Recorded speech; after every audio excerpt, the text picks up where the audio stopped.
can go and yell all you want, but I can't understand 10 people, let alone 100 people. Okay, so it's your job to control the budget, not the president.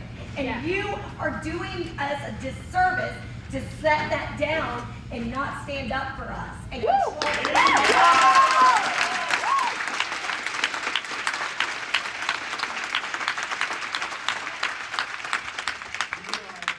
of this stuff will be litigated.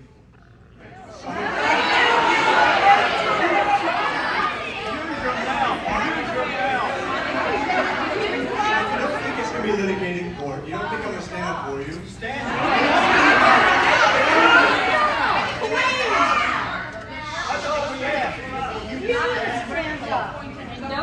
So we're going to have a town hall, and I'm going to come and stand in front of you and take your questions and try to answer them as honestly as I can. Then let's do that, okay? But if you're going to just yell at me, that's not going to be an effective counter.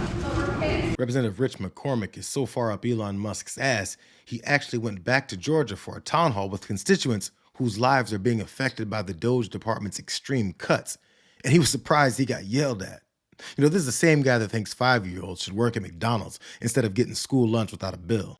Would you support getting rid of school lunch for vulnerable kids and breakfast? When you talk about school lunches, hey, I worked my way through high school. I don't know about you, but I worked since I was, before I was even 13 years old. I was picking berries in the field before we had child labor laws. You're telling me that kids who stay at home instead of going to work at Burger King, McDonald's during the summer, should stay at home and get their free lunch instead of going to work? I think we need to have a top-down review. Think about where kids need to actually be. Who can actually go and actually produce their own income? Who can actually go out there and do something that makes them have value and work skills for the future? I mean, how many people got their start in fast food restaurants when they were kids versus just giving a blanket rule that gives all kids lunches in high school who are capable of going out and actually getting a job and doing something that makes them have value and actually keep them on welfare. That's what's been the inner city problem for a very long time. The ER doctor that advocated for kids to work at 12 years old in order to pay for school lunch is too weak to take a room full of his constituents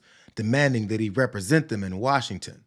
To protect their interests against a billionaire that's preparing to cut Social Security and Medicare so that people like them can toss another few stacks of bills on their piles of cash. So maybe the people retiring can get their late start at McDonald's or Burger King, according to McCormick. We're not going to take it away and change anything for anybody who's about to get it. But maybe if you're 10 years away, you adjust it by 3 months. You're 20 years away, you adjust it by 6 months. You're 30 years away, you adjust it by a year. Lifting the cap. When you have $36 trillion of debt and you're the world currency, you're the standard world currency, and you're paying $1 trillion of debt interest per year, is not going to fix the eventual economic collapse of the United States. It's just not. It's just not. If you don't do something with Social Security, Medicare, and Medicaid, which is 75% of our budget, is mandatory spending. 75%. Google it right now. 75% of your budget is mandatory spending. We are heading towards a cliff of where we will no longer be the economic standard of the world, which we've been since 1972, and you will lose your place in history, you'll lose your buying power, your interest rate will go up, and you'll add $9 trillion. We're all trying to get through this. Let's be respectful while the congressman speaks. Nobody can hear when you're yelling. You know, the dire situation that these guys have put regular Americans in after years and years of representing corporations and billionaires is coming to a head. They don't want to hear about whether or not they'll be the world standard or if their interest rates will go up when they're literally dying and living in extremely stressed situations without access to healthcare or the opportunity to buy anything without going into extreme debt. The lies are finally catching up to them. You absolutely do not have to cut Social Security to hit that number. As a matter of fact, Medicare and Medicaid is where we should be looking at trying to find efficiencies. Healthcare costs have skyrocketed, particularly after Obamacare was implemented, and there are opportunities for us to try to find ways to rein in that spending on the healthcare side. I also think that there is discretionary spending that we should be looking at. That we can tackle, but I don't think Social Security is something that's even being discussed by House Republicans. Well, it is by one, actually, your colleague. Let's listen to Congressman Rich McCormick. We're going to have some hard decisions. We got to bring the Democrats in and talk about Social Security, Medicaid, Medicare. There's hundreds of billions of dollars to be saved, and we know how to do it. We just have to have the stomach to actually take those challenges on. I mean, this is something that is being discussed by people who are saying the quiet part out loud. Somebody better tell Rich McCormick that he's up everyone else's talking points to keep them from answering questions about their actual objectives with their money. They've never had any experience in listening to people and trying to solve their problems. Their expertise has always been in distracting Americans from demanding that they address them. They're going to keep talking in circles, hoping for a new boogeyman to point out while they snatch more wallets.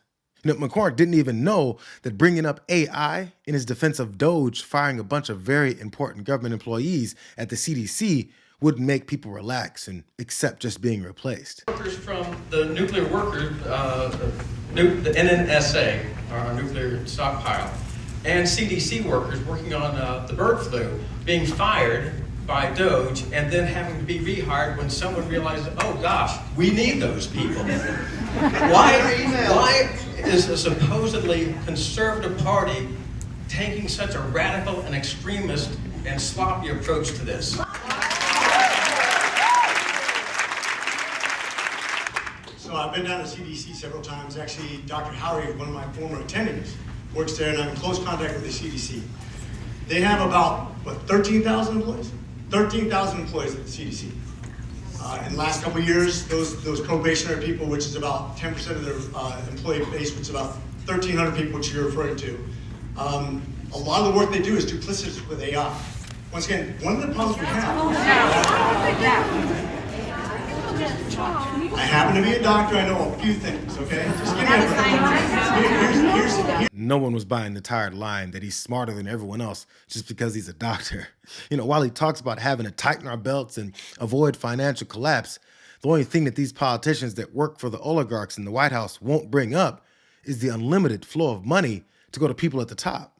You may disagree with it, but in my opinion, when you make those 10% cut to the new hires, a lot of it is duplicitous jobs. And I've talked to Dr. Howell, and I've talked to the CDC director, and I'm in close contact with them, and I know how they do their research. And I know how computers work in ferreting out those information, the treatments, the recommendations, what they should and they shouldn't be done. And I believe that they could do more with less, just like the Marine Corps and everybody else does, when you have to do more with less in order to survive.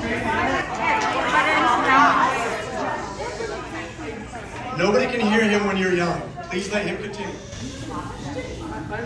Trying to do more with less. That's reasonable. What's not reasonable is taking this chainsaw approach, which they obviously admit when they fired these people and then decided, oh, we fired the wrong people. We got to bring them back in. Why is this being jammed down the pipe so rushed and sloppily? My understanding is when you say you have this many employees that you have to cut, that organization decides who they're going to cut. Now they may make. They were not given any numbers.